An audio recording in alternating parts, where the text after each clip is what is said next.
મારું નામ પ્રિયા દિવ્યેશ ઠક્કર છે અને મારા લગ્નને 3 વર્ષ થયા. આ મારી ફર્સ્ટ ટાઈમની પ્રેગ્નન્સી છે. પહેલાં તો મને ખબર જ નથી કે ગર્ભ સંસ્કાર એટલે શું, પણ જ્યારે મને મારા મામાની છોકરીએ એના એક્સપિરિયન્સ, એના અનુભવ કીધા ત્યારે મારે મેળ પડતો નહોતો આવવાનો. પણ મેં મારા 5th મંથથી અહીંયા જોઈન કર્યું તો મેં જાણ્યું કે પ્રેગ્નન્સી એક બહુ જ સરસ એ છે. તો પહેલાં એમ લાગતું હતું કે પ્રેગ્નન્સી એટલે લોકો કહે કે આમ નહીં કરવાનું, આ નહીં કરવાનું, એટલે એમ થાય કે બહુ બધા રિસ્ટ્રિક્શન્સ છે અને એક બીમારી જેવું લાગતું હતું કે ઘરે બેસી રહો, અહીં નહીં જવાનું, ત્યાં નહીં જવાનું. પણ ગર્ભ સંસ્કારમાં આવ્યા પછી લાગ્યું કે ના, પ્રેગ્નન્સી એક ખૂબ જ સરસ અનુભવ છે. 9 મહિનાનું સફર ખૂબ જ સરસ છે, જેમાં આપણે એક અલગ જ અનુભવ કરીએ છીએ. અને અહીંયા આવ્યા પછી મેં એ બી જાણ્યું કે ગર્ભ સંવાદ પણ એક વસ્તુ હોય છે, જેમાં આપણે આપણા બાળકની જોડે વાતોચીતો કરવી, આપણે એને ઓટો સજેશન્સ આપવા કે બેટા આ કર, તે કર, અને એના મૂવમેન્ટ્સથી એની લાતો પેટમાં વાગે, ફરકવાથી એમ લાગે છે કે ના, જાણે આપણું સાંભળે છે અને આપણા સાંભળવાથી એ બધું માનતો હોય છે. અને અહીંયા આવ્યા પછી અલગ અલગ એક્ટિવિટીઝ પણ કરવા મળે છે, જે ખાસ કરીને ઘરે બેઠા 9 મહિનામાં ન થઈ શકે.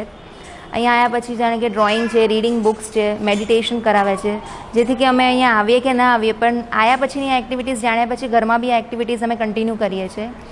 અને ગર્ભ સંસ્કારથી મને એ પણ જાણવા મળ્યું છે કે માતા જે કરે, જાણે કે 9 મહિનાના દરમિયાન આપણે જે વિચારીએ છીએ કે જે કરીએ છીએ એનો બધાનો અસર ડાયરેક્ટ છોકરા પર પડે છે. આપણું બોલવું, ચાલવું, આપણા વિચારવા, આપણે જે રીતની ચોપડીઓ વાંચીએ કે જે રીતને આપણે લોકોને હેલ્પ કરીએ એ જ રીતના સંસ્કાર છોકરાઓમાં બી પડશે. પહેલાં એમ થતું કે છોકરું બહાર આવ્યા પછી આપણે સંસ્કાર આપવા, પણ અહીંયા આવ્યા પછી ખબર પડી કે 9 મહિનાના દરમિયાન બાળક જે શીખે છે એ બહાર આવ્યા પછી એટલું નથી શીખતું. અને એનું મગજનું વિકાસ પણ 80% નોર્મલી છોકરું જ્યારે ગર્ભમાં હોય ત્યારે જ થાય છે. અને અહીંયા આવ્યા પછી ખાવું, પીવું, શું સાચવવું એ બધું પણ વ્યવસ્થિત રીતે જાણવા મળે છે. કસરતો બી થાય છે. અને મેઇન તો ઘરમાં શું, અમુક વાર કામના લીધે સ્ટ્રેસ થાય એટલે ના કહીએ પણ મગજ ચીડચીડું થઈ જાય, ગુસ્સો બી આવી જાય ઘણી વાર, ચીડચીડા જેવું. પણ અહીંયા આવીને એક વાતાવરણ એવું બની જાય છે ને કે મગજ શાંત થઈ જાય, ગમે તેટલા ટેન્શનવાળા હોય રિલેક્સ થઈ જવાય છે. અને મારા હસબન્ડને હું નોર્મલી કહેતી હતી કે ગર્ભ સંસ્કાર આમ તેમ, પણ એમને એટલો બધો ઇન્ટરેસ્ટ નહોતો. એ સાંભળવા માટે મારી વાતો સાંભળતા હતા. પણ હમણાં છેલ્લા 6-7 મહિનાથી 7મા મહિના સ્ટાર્ટ થયા પછી મારા હસબન્ડ બી એટલા ઇન્વોલ્વ થાય છે મારી સાથે, ઓટો સજેશનમાં, વિઝ્યુલાઇઝેશન ચાર્ટ બનાવવામાં, કે ગર્ભ સંવાદ હું કહું કે ચોપડી વાંચે તો તમે જોડે બેસો, હું કોઈ બી એક્ટિવિટી કરું એ જોડે રાખે. રાત્રે બી હું એમને કહું કે આપણે બેબીને ગુડ નાઇટ કહીને સૂઈ જવાનું, સવારે એને ગુડ મોર્નિંગ કરીને ઉઠાડવાનું, આપણે બેબીને આઈ લવ યુ છે, અને નોર્મલી બધી રીતે બધી વસ્તુઓ શીખવાડવાની કે શું સારું છે, શું ખરાબ.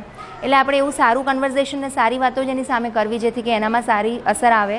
અને મારી સાથે સાથે દરેક એક્ટિવિટીમાં મેં તમારે બી ઇન્વોલ્વ થવું.